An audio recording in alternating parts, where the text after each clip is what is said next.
کور کې مړی وشي د هغه مړي ورثه یا غیر ورثه پاپه دې دیګونه پخوي ټول وایي دیګونه پخوي که نه پخوي؟ بالکل پخوي. تا چېرته عالم نه پوښتنه کړې ده دا دیګونه پخول دا دیګونه خوراک دا حلال دي که حرام دي؟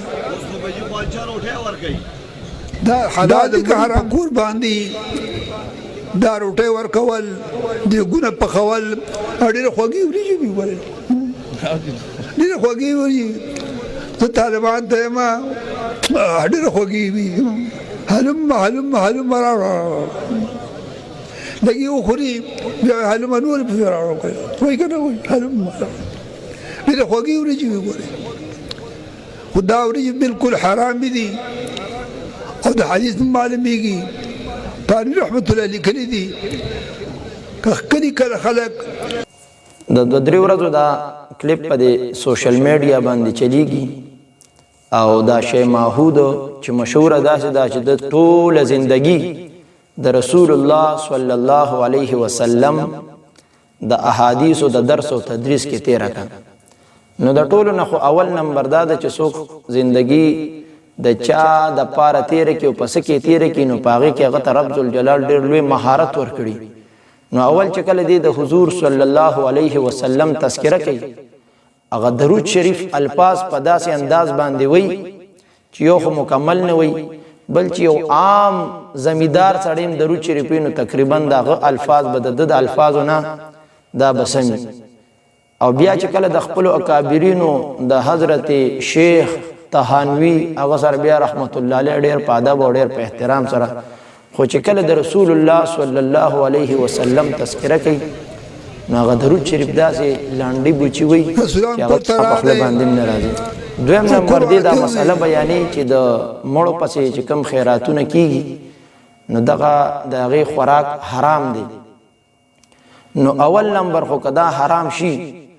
مړو پسې خیرات کول صدقې کول او هغه چې څوک وخوري د ده د وینا مطابق چې دا حرام دی. نو اول نمبر زمونږ په ضلع نوشیره کې یو مولا به بیا مونږ ته داسې دی ونښي چې هغه د مړو دغه خوراک نه دی کړی نو چې څوک د مړو خوراک کوي ته وایې دا حرام دی. نو حرام خور انسان پسې مونځ کیږي او که نه کیږي. او بیا چې یو کس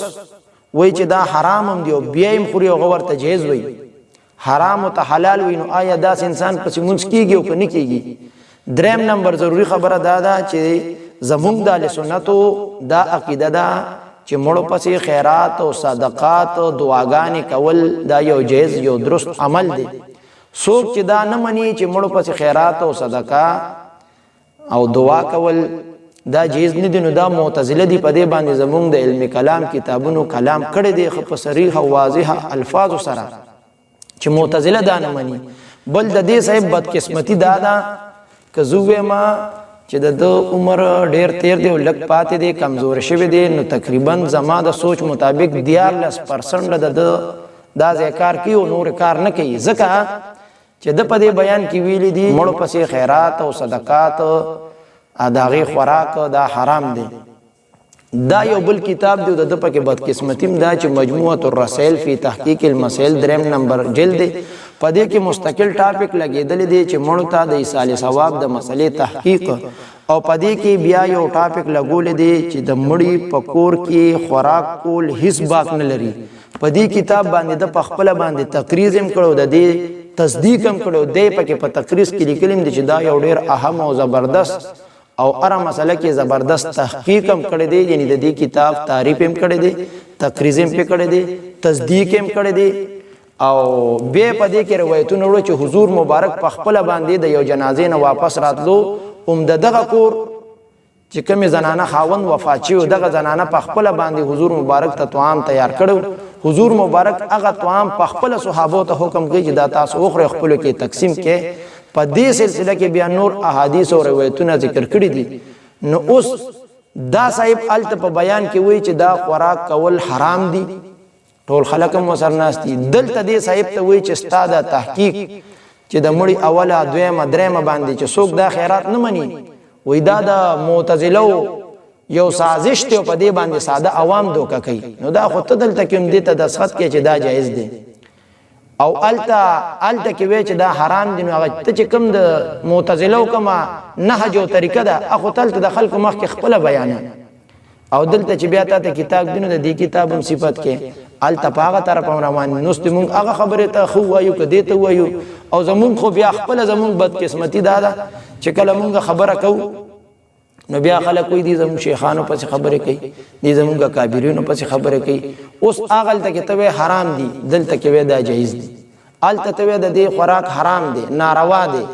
دلته کې ودا بالکل جایز دي دا یو اهم کتاب دی زبردست تحقیق کړي جایز دی وته ویلي الته کې وته ناجایز وي دا صرف دانا هر مسئله کې ستاسو د کشان دوه راي دي مونږ ته خپل استاد محترم سے فرمایل چې د یو نیم کس نه تاسو کې ستا کوم عقیده ده وې دې بد ته وی چې کم ځای کې مطلب دا دی چې ته کم ځای کې او کم ماحول اک کشان داغي سره عقیده تخپله نو رب ذل جلال دې اول دې ته هدایت نصیب کی او باری تعالی دې مونږه او تاسو ټول